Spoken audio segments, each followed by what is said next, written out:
ਦੋਸਤੋ ਸਵਾਗਤ ਹੈ ਤੁਹਾਡਾ ਸਾਡੇ ਚੈਨਲ ਗਿਆਨ ਦੀਆਂ ਗੱਲਾਂ ਤੇ। ਜਦੋਂ ਮੇਰਾ ਪਤੀ ਰੋਜ਼ਾਨਾ ਦਫ਼ਤਰ ਜਾਂਦਾ ਤਾਂ ਜਾਣ ਤੋਂ ਪਹਿਲਾਂ ਮੈਨੂੰ ਇੱਕ ਲਾਲ ਰੰਗ ਦੀ ਸਾੜੀ ਦੇ ਕੇ ਕਹਿੰਦਾ ਕਿ ਅੱਜ ਸ਼ਾਮ ਨੂੰ ਮੇਰੇ ਦਫ਼ਤਰ ਤੋਂ ਆਉਣ ਤੋਂ ਪਹਿਲਾਂ ਇਸ ਨੂੰ ਪਾ ਲਈ ਤੇ ਚੰਗੀ ਤਰ੍ਹਾਂ ਤਿਆਰ ਹੋ ਕੇ ਬੈਠੀ। ਅੱਜ ਸਾਡੇ ਇੱਥੇ ਖਾਸ ਮਹਿਮਾਨ ਆ ਰਹੇ ਹਨ। ਮੈਂ ਸਾੜੀ ਲੈ ਲੈਂਦੀ ਤੇ ਸ਼ਾਮ ਨੂੰ ਤਿਆਰ ਹੋਣ ਲੱਗਦੀ ਤਾਂ ਮੇਰਾ ਨੌਕਰ ਮੈਨੂੰ ਕਹਿੰਦਾ ਕਿ ਦੀਦੀ ਰੱਬ ਦੇ ਵਾਸਤੇ ਸਾੜੀ ਨਾ ਪਾਓ, ਨਹੀਂ ਤਾਂ ਅੱਜ ਗਜਬ ਹੋ ਜਾਵੇਗਾ।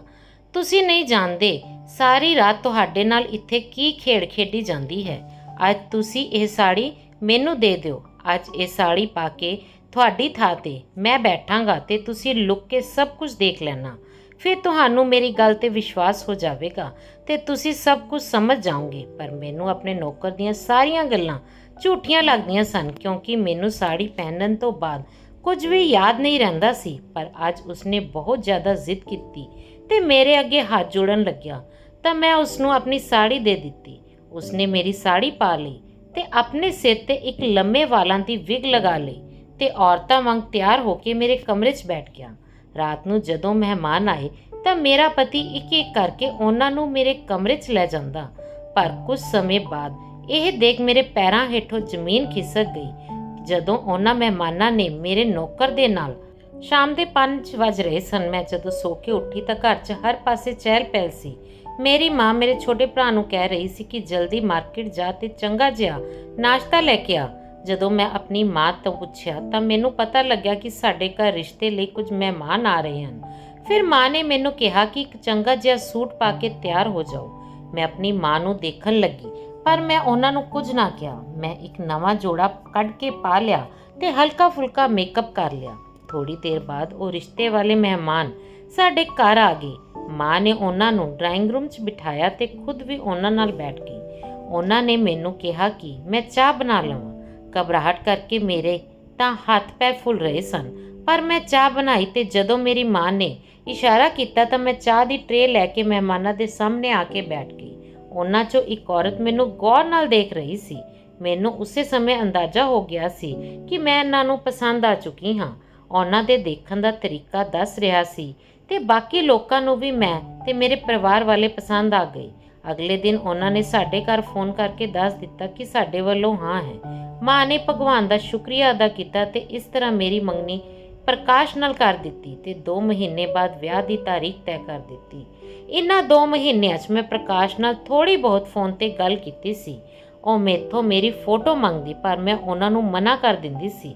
ਖੈਰ ਸਾਡੇ ਇੰਤਜ਼ਾਰ ਦੀਆਂ ਘੜੀਆਂ ਖਤਮ ਹੋਈਆਂ ਤੇ ਉਹ ਦਿਨ ਆ ਗਿਆ ਜਦੋਂ ਮੈਂ ਪ੍ਰਕਾਸ਼ ਦੀ ਦੁਲਹਨ ਬਣ ਕੇ ਉਹਨਾਂ ਦੇ ਘਰ ਆ ਗਈ। ਵਿਆਹ ਵਾਲੀ ਰਾਤ ਮੇਰਾ ਘੁੰਡ ਉਠਾਉਂਦੇ ਹੋਏ ਪ੍ਰਕਾਸ਼ ਨੇ ਮੇਰੀ ਬਹੁਤ ਜ਼ਿਆਦਾ ਤਾਰੀਫ ਕੀਤੀ। ਉਹਨਾਂ ਨੇ ਕਿਹਾ ਕਿ ਜਦੋਂ ਮੈਂ ਪਹਿਲੀ ਵਾਰ ਤੈਨੂੰ ਦੇਖਿਆ ਸੀ ਉਸੇ ਸਮੇਂ ਮੈਂ ਸੋਚ ਲਿਆ ਸੀ ਕਿ ਮੇਰੀ ਦੁਲਹਨ ਬਣਨ ਦੇ ਲਾਇਕ ਸਿਰਫ ਤੂੰ ਹੀ ਹੈ। ਤੂੰ ਮੈਨੂੰ ਸਾਰੀਆਂ ਲੜਕੀਆਂ ਤੋਂ ਵੱਖਰੀ ਲੱਗੀ ਸੀ। ਮੈਂ ਤੇਰਾ ਜ਼ਿੰਦਗੀ ਭਰ ਬਹੁਤ ਜ਼ਿਆਦਾ ਖਿਆਲ ਰੱਖਾਂਗਾ। ਮੈਂ ਚਾਹੁੰਦਾ ਹਾਂ ਕਿ ਤੂੰ ਹਮੇਸ਼ਾ ਇੰਨੀ ਹੀ ਸੋਹਣੀ ਦਿਸੇ। ਘਰ ਦੇ ਕੰਮਾਂ ਲਈ ਇੱਥੇ ਬਹੁਤ ਸਾਰੇ ਨੌਕਰ ਹਨ। ਇੱਥੇ ਕੋਈ ਕੰਮ ਕਰਨ ਦੀ ਲੋੜ ਨਹੀਂ। ਤੂੰ ਬਸ ਮੇਰੇ ਲਈ ਹਮੇਸ਼ਾ ਸਜ ਕੇ ਰਹੀਂ। ਮੇਰੇ ਲਈ ਇੰਨਾ ਹੀ ਕਾਫੀ ਹੈ। ਉਹਨਾਂ ਦੀਆਂ ਇਹ ਗੱਲਾਂ ਸੁਣ ਕੇ ਮੈਨੂੰ ਬਹੁਤ ਚੰਗਾ ਲੱਗਿਆ। ਹੁਣ ਤਾਂ ਮੈਂ ਵੀ ਉਹਨਾਂ ਦੀ دیਵਾਨੀ ਹੋ ਗਈ ਸੀ। ਉਹਨਾਂ ਨੇ ਆਪਣੇ ਸਾਰੇ ਵਾਅਦੇ ਪੂਰੇ ਕੀਤੇ ਜੋ ਉਹਨਾਂ ਨੇ ਵਿਆਹ ਦੀ ਰਾਤ ਮੇਰੇ ਨਾਲ ਕੀਤੇ ਸਨ। ਉਹ ਰੋਜ਼ਾਨਾ ਜਦੋਂ ਦਫ਼ਤਰ ਤੋਂ ਘਰ ਆਉਂਦੇ ਤਾਂ ਮੇਰੇ ਲਈ ਤੋਹਫਾ ਜ਼ਰੂਰ ਲਿਆਉਂਦੇ ਸਨ।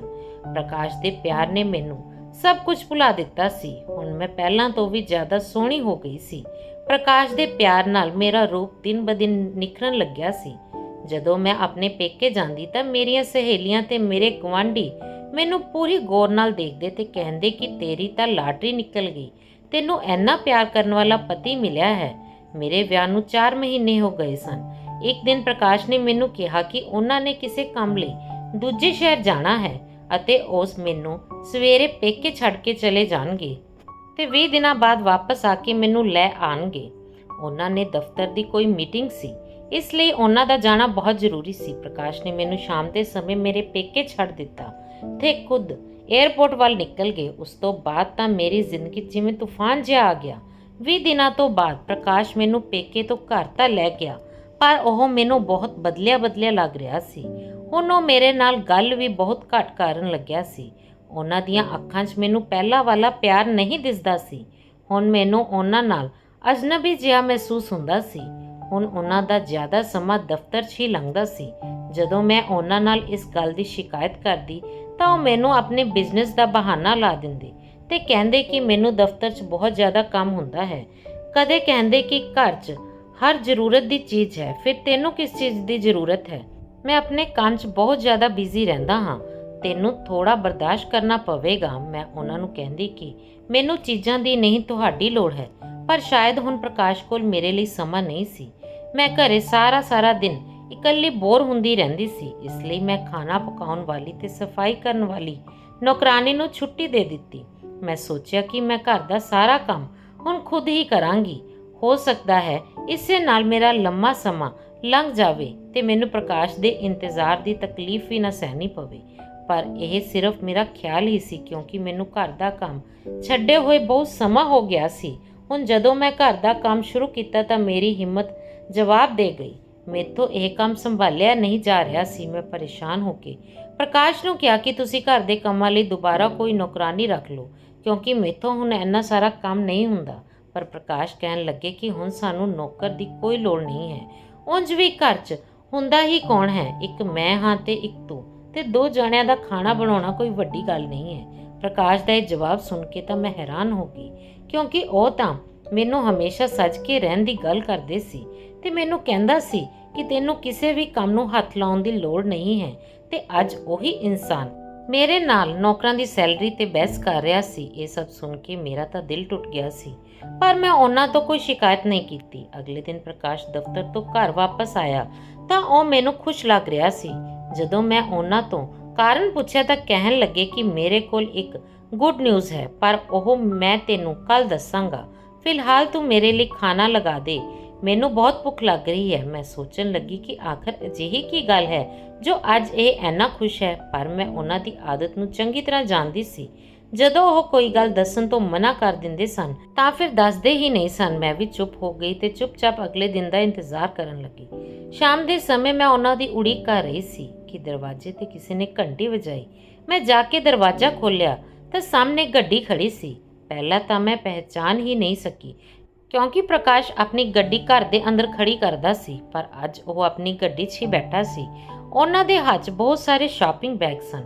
ਜਦੋਂ ਮੈਂ ਦਰਵਾਜ਼ਾ ਖੋਲ੍ਹਿਆ ਤਾਂ ਉਹ ਅੰਦਰ ਆਉਣ ਦੀ ਥਾਂ ਸ਼ਾਪਿੰਗ ਬੈਗ ਮੈਨੂੰ ਦੇ ਕੇ ਬੋਲਿਆ ਕਿ ਤੂੰ ਜਲਦੀ ਨਾਲ ਇਹ ਨਵੇਂ ਕੱਪੜੇ ਪਾ ਕੇ ਤਿਆਰ ਹੋ ਜਾ ਤੇ ਇਸ ਦੇ ਨਾਲ ਹੀ ਜੋ ਮੈਚਿੰਗ ਜਵੈਲਰੀ ਹੈ ਉਹ ਪਾਉਣਾ ਨਾ ਭੁੱਲੀ। ਮੈਂ ਤੈਨੂੰ ਇੱਕ ਪਾਰਟੀ ਤੇ ਲੈ ਕੇ ਜਾ ਰਿਹਾ ਹਾਂ।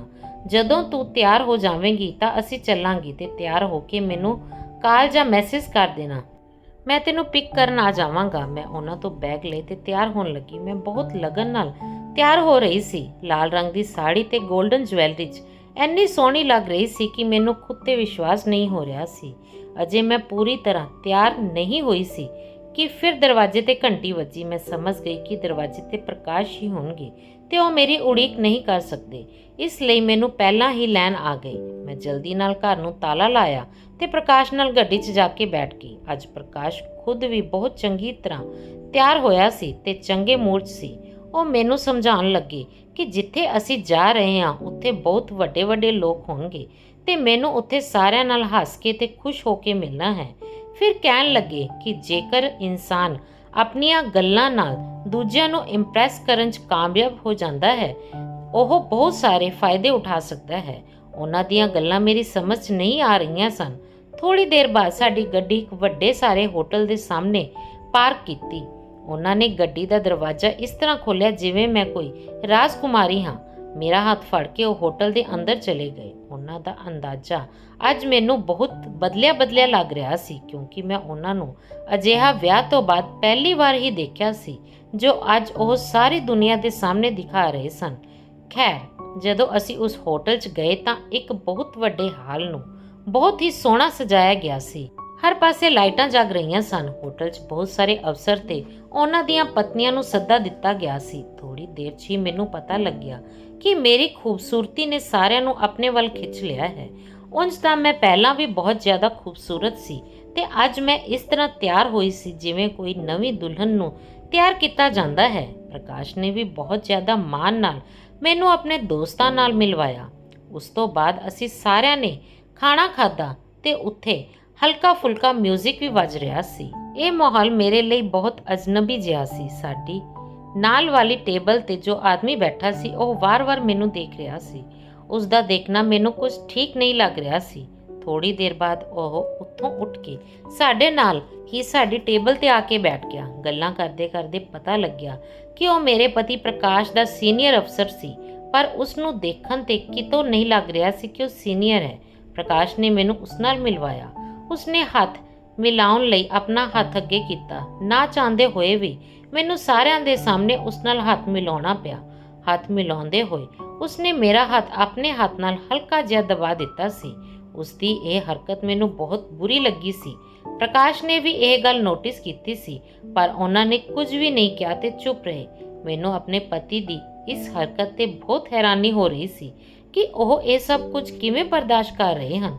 ਪ੍ਰਕਾਸ਼ ਨੇ ਮੈਨੂੰ ਦੱਸਿਆ ਕਿ ਇਹ ਮਿਸਟਰ ਖੰਨਾ ਹਨ। ਜੇਕਰ ਇਹ ਚਾਹਣ ਤਾਂ ਮੈਨੂੰ ਬਹੁਤ ਜਲਦੀ ਤਰੱਕੀ ਮਿਲ ਸਕਦੀ ਹੈ। ਮਿਸਟਰ ਖੰਨਾ ਦੀ ਗੱਲਬਾਤ ਜਾਰੀ ਰਹੀ।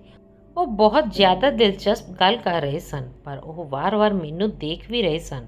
ਜਦੋਂ ਪਾਰਟੀ ਖਤਮ ਹੋਈ ਤਾਂ ਮਿਸਟਰ ਖੰਨਾ ਮੇਰੇ ਪਤੀ ਨਾਲ ਹੱਸ-ਹੱਸ ਕੇ ਗੱਲਾਂ ਕਰਨ ਲੱਗੇ। ਉਹ ਉਹਨਾਂ ਨਾਲ ਹੀ ਹੋਟਲ 'ਚੋਂ ਬਾਹਰ ਆ ਗਏ।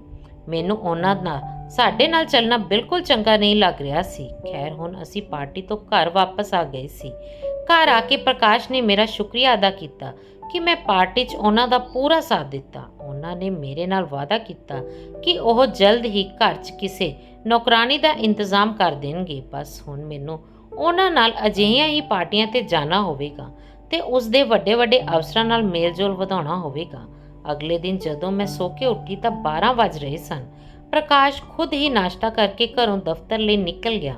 1 ਘੰਟੇ ਬਾਅਦ ਮੈਂ ਉੱਠੀ ਤਾਂ ਦਰਵਾਜ਼ੇ ਤੇ ਕਿਸੇ ਨੇ ਘੰਟੀ ਵਜਾਈ।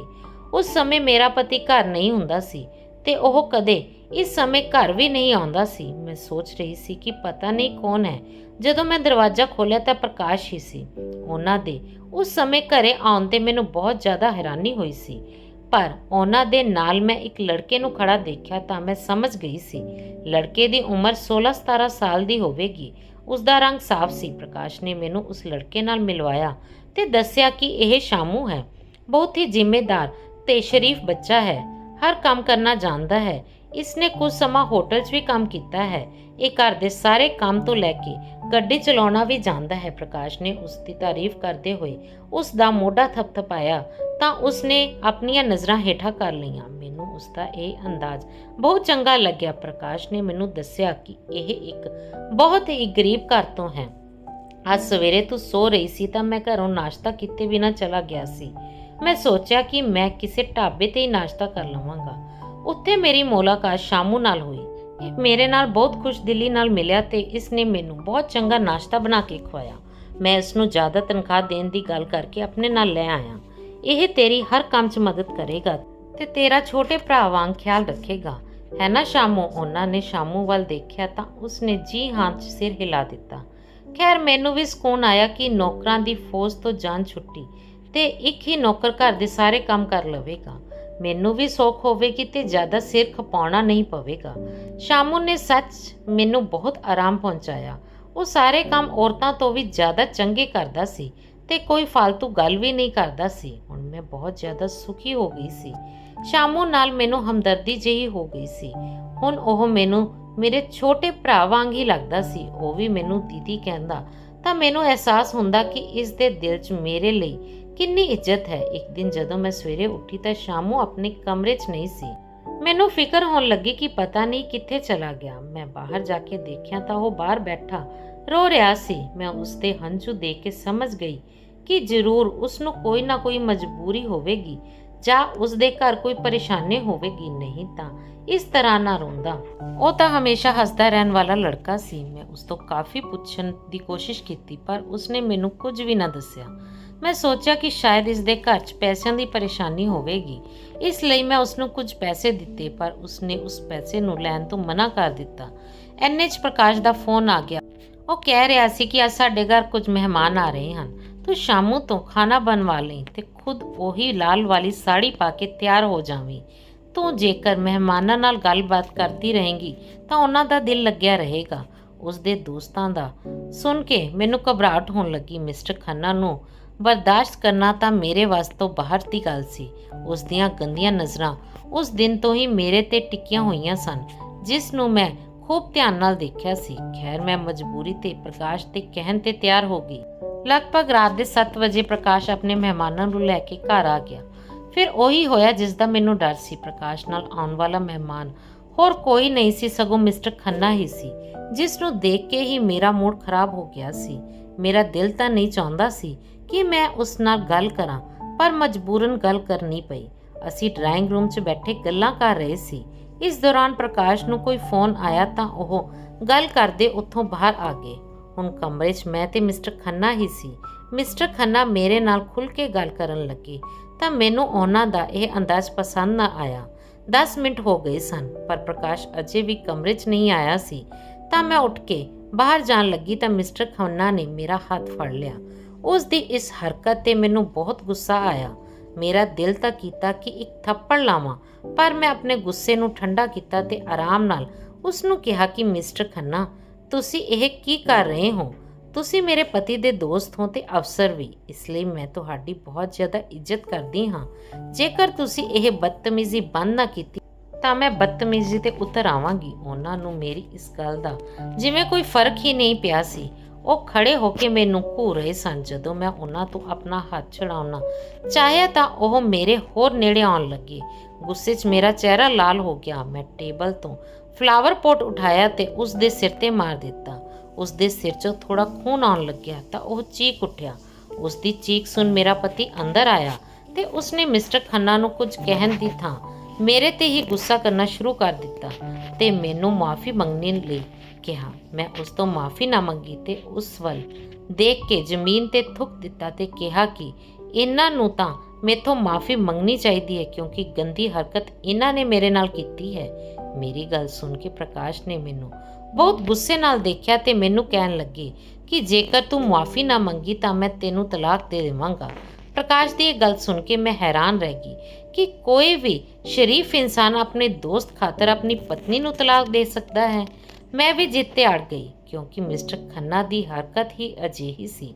ਜਦੋਂ ਮੈਂ ਮਾਫੀ ਨਾ ਮੰਗੀ ਤਾਂ ਪ੍ਰਕਾਸ਼ ਨੇ ਮੈਨੂੰ ਕਿਹਾ ਕਿ ਤੂੰ ਪੇਪਰ ਦਾ ਇੰਤਜ਼ਾਰ ਕਰ, ਮੈਂ ਤੈਨੂੰ ਤਲਾਕ ਦੇ ਦੇਵਾਂਗਾ।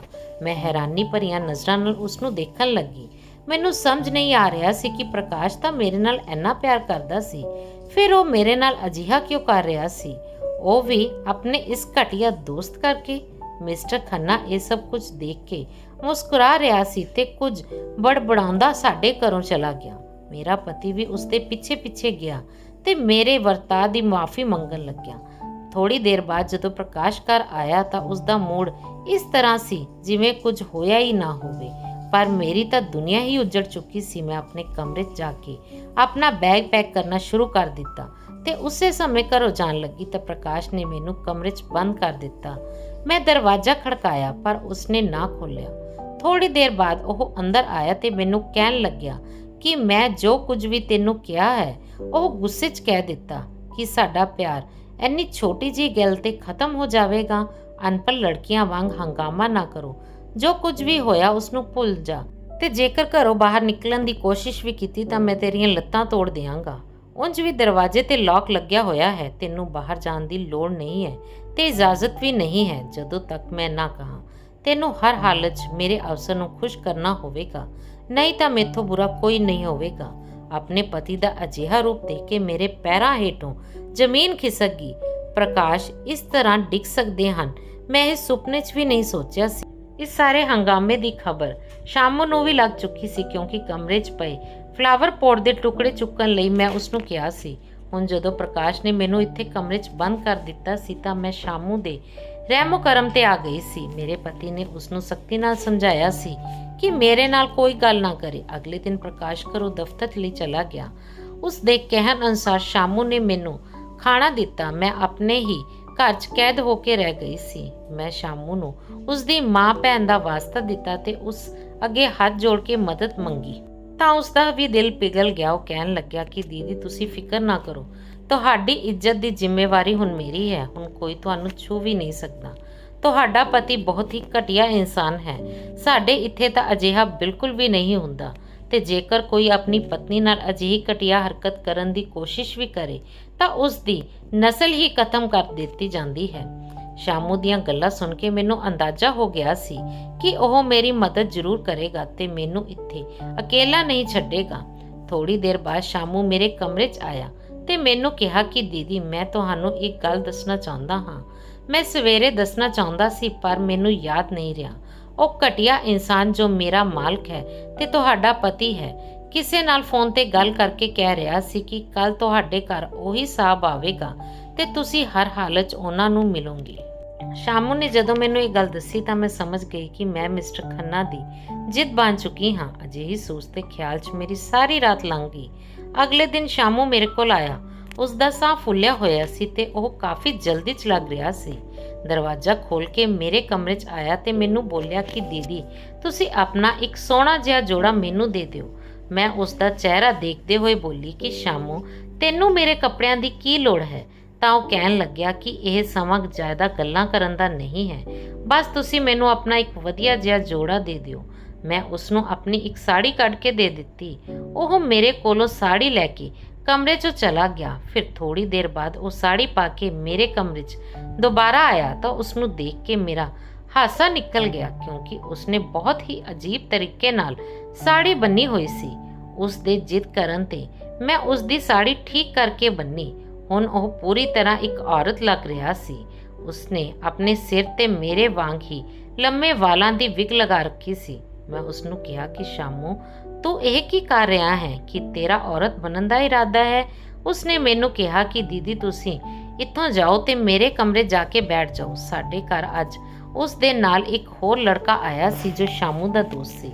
ਥੋੜੀ ਦੇਰ ਬਾਅਦ ਮੈਨੂੰ ਕਿਸੇ ਦੇ ਆਉਣ ਦੀ ਆਵਾਜ਼ ਆਈ। ਇਹ ਆਵਾਜ਼ ਮੇਰੇ ਕਮਰੇ ਵੱਲੋਂ ਆ ਰਹੀ ਸੀ। ਫਿਰ ਮੇਰੇ ਕਮਰੇ ਦਾ ਦਰਵਾਜ਼ਾ ਅੰਦਰੋਂ ਲੌਕ ਹੋਣ ਦੀ ਆਵਾਜ਼ ਆਈ। ਕੁਝ ਦੇਰ ਬਾਅਦ ਹੀ ਮੇਰੇ ਕਮਰੇ 'ਚੋਂ ਚੀਖਣ ਦੀਆਂ ਆਵਾਜ਼ਾਂ ਆਉਣ ਲੱਗੀਆਂ। ਘਰ 'ਚ ਰੌਲਾ ਪੈ ਗਿਆ। ਮੈਂ ਕਮਰੇ 'ਚੋਂ ਬਾਹਰ ਨਿਕਲੀ ਤੇ ਆਪਣੇ ਕਮਰੇ ਵੱਲ ਜਾਣ ਲੱਗੀ। ਜਦੋਂ ਮੈਂ ਆਪਣੇ ਕਮਰੇ ਕੋਲ ਪਹੁੰਚੀ ਤਾਂ ਦਰਵਾਜ਼ਾ ਖੋਲ੍ਹਿਆ ਤੇ ਅੰਦਰ ਦੇਖਿਆ ਤਾਂ ਉੱਥੇ ਮਿਸਟਰ ਖੰਨਾ ਦੇ ਕੱਪੜੇ ਪਾਟੇ ਹੋਏ ਸਨ ਤੇ ਸ਼ਾਮੂ ਤੇ ਉਸਦਾ ਦੋਸਤ ਮਿਸਟਰ ਖੰਨਾ ਨੂੰ ਮਾਰ ਰਹੇ ਸਨ। ਮਿਸਟਰ ਖੰਨਾ ਦੀ ਤਾਂ ਹਾਲਤ ਖਰਾਬ ਹੋ ਰਹੀ ਸੀ। ਮੈਂ ਸ਼ਾਮੂ ਨੂੰ ਮਨਾ ਕੀਤਾ ਪਰ ਉਸ ਤੇ ਜਿਵੇਂ ਭੂਤ ਸਵਾਰ ਸੀ। ਮਿਸਟਰ ਖੰਨਾ ਦੀ ਹਾਲਤ ਜਦੋਂ ਅੱਧ ਮਰਿਆਂ ਵਰਗੀ ਹੋਈ ਤਾਂ ਸ਼ਾਮੂ ਨੇ ਉਸ ਨੂੰ ਛੱਡ ਦਿੱਤਾ ਤੇ ਇੱਕ ਪਾਸੇ ਬੈਠ ਗਿਆ। ਮੈਂ ਉਸ ਦਾ ਮੂੰਹ ਦੇਖਣ ਲੱਗੀ ਤੇ ਦਿਲ ਹੀ ਦਿਲ 'ਚ ਹੈਰਾਨ ਵੀ ਹੋ ਰਹੀ ਸੀ।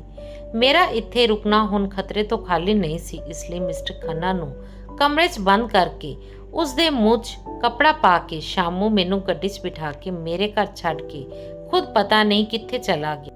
ਮੈਂ ਆਪਣੇ ਮਾਤਾ ਪਿਤਾ ਨੂੰ ਸਾਰੀ ਗੱਲ ਦੱਸੀ ਤਾਂ ਉਹ ਉਸੇ ਸਮੇਂ ਮੈਨੂੰ ਉਸ ਸ਼ਹਿਰ ਤੋਂ ਲੈ ਕੇ ਦੂਜੇ ਸ਼ਹਿਰ ਚਲੇ ਗਏ। ਪ੍ਰਕਾਸ਼ ਦੀ ਜਾਣ ਪਹਿਚਾਣ ਬਹੁਤ ਦੂਰ ਤੱਕ ਸੀ। ਉਸ ਨੇ ਮੈਨੂੰ ਤਲਾਕ ਦੇ ਦਿੱਤਾ ਸੀ ਪਰ ਉਹ ਆਪਣਾ ਬਦਲਾ ਲੈਣਾ ਨਹੀਂ ਭੁੱਲਿਆ ਸੀ, ਕਿਉਂਕਿ ਉਹ ਮੇਰੇ ਰਾਹੀਂ ਆਪਣੇ ਅਫਸਰ ਨੂੰ ਖੁਸ਼ ਕਰਕੇ ਤਰੱਕੀ ਲੈਣਾ ਚਾਹੁੰਦਾ ਸੀ। ਉਹ ਕਦੇ ਵੀ ਮੈਥੋਂ ਬਦਲਾ ਲੈ ਸਕਦਾ ਸੀ। ਕੁਝ ਦਿਨਾਂ ਬਾਅਦ ਹੀ ਮੇਰਾ ਵਿਆਹ ਮੇਰੀ ਮਾਂ ਦੀ ਸਹੇਲੀ ਦੇ ਬੇਟੇ ਨਾਲ ਹੋ ਗਿਆ। ਹੁਣ ਮੈਂ ਆਪਣੇ ਘਰ 'ਚ ਆਪਣੇ ਪਤੀ ਨਾਲ ਬਹੁਤ ਖੁਸ਼ ਸੀ। ਮੇਰਾ ਘਰ ਛੋਟਾ ਜਿਹਾ ਸੀ ਤੇ ਮੇਰਾ ਪਤੀ ਇੱਕ ਛੋਟੀ ਜਿਹੀ ਨੌਕਰੀ ਕਰਦਾ ਸੀ, ਪਰ ਉਹ ਮੇਰੀ ਬਹੁਤ ਜ਼ਿਆਦਾ ਇੱਜ਼ਤ ਕਰਦੇ ਸਨ ਤੇ ਮੇਰਾ ਖਿਆਲ ਰੱਖਦੇ ਸਨ। ਮੇਰੇ ਘਰ 'ਚ ਖੁਸ਼ੀਆਂ ਹੀ ਖੁਸ਼ੀਆਂ ਸਨ। ਭਗਵਾਨ ਨੇ ਮੈਨੂੰ ਔਲਾਦ ਦੀ ਖੁਸ਼ੀ ਵੀ ਦੇ ਦਿੱਤੀ ਸੀ। ਇਹ ਸਭ ਹੋਣ ਤੋਂ ਬਾਅਦ ਪ੍ਰਕਾਸ਼ ਦੇ ਬੌਸ ਨੇ ਉਸ ਤੇ ਫਰਾਡ ਦਾ ਕੇਸ ਕਰਕੇ ਉਸ ਦੀ ਸਾਰੀ ਜਾਇਦਾਦ ਖੋਹ ਲਈ ਸੀ ਤੇ ਉਸ ਨੂੰ ਜੇਲ੍ਹ ਭਿਜਵਾ ਦਿੱਤਾ ਸੀ। ਅੱਗੇ ਮੈਂ ਬਸ ਇੰਨਾ ਕਹਾਂਗੀ ਕਿ ਭਗਵਾਨ ਦੁਸ਼ਮਣ ਨੂੰ ਵੀ ਅਜਿਹਾ ਪਤੀ ਨਾ ਦੇਵੇ ਜੋ ਆਪਣੀ ਪਤਨੀ ਦੀ ਇੱਜ਼ਤ ਨਿਲਾਮ ਕਰਨਾ ਚਾਹੁੰਦਾ ਹੋਵੇ ਤੇ ਆਪਣੀ ਪਤਨੀ ਨੂੰ ਪੌੜੀ ਬਣਾ ਕੇ ਤਰੱਕੀ ਪਾਉਣਾ ਚਾਹੁੰਦਾ ਹੋਵੇ। ਸੋ ਦੋਸਤੋ, ਤੁਹਾਨੂੰ ਸਾਡੀ ਅੱਜ ਦੀ ਇਹ ਕਹਾਣੀ ਜੇਕਰ ਪਸੰਦ ਆਈ ਤਾਂ ਵੀਡੀਓ ਨੂੰ ਲਾਈਕ ਕਰਨਾ ਤੇ ਕਮੈਂਟ ਕਰਕੇ ਜ਼ਰੂਰ ਦੱਸਣਾ ਤੇ ਵੀਡੀਓ ਨੂੰ ਜ਼ਿਆਦਾ ਤੋਂ ਜ਼ਿਆਦਾ ਸ਼ੇਅਰ ਕਰਨਾ। ਜੇਕਰ ਤੁਸੀਂ ਸਾਡੇ ਚੈਨਲ ਤੇ ਨਵੇਂ ਹੋ ਤਾਂ ਸਾਡੇ ਚੈਨਲ ਗਿਆਨ ਦੀਆਂ ਗੱਲਾਂ ਨੂੰ ਜ਼ਰੂਰ ਸਬਸਕ੍ਰਾਈਬ ਕਰ ਲੈਣਾ। ਧੰਨਵਾਦ।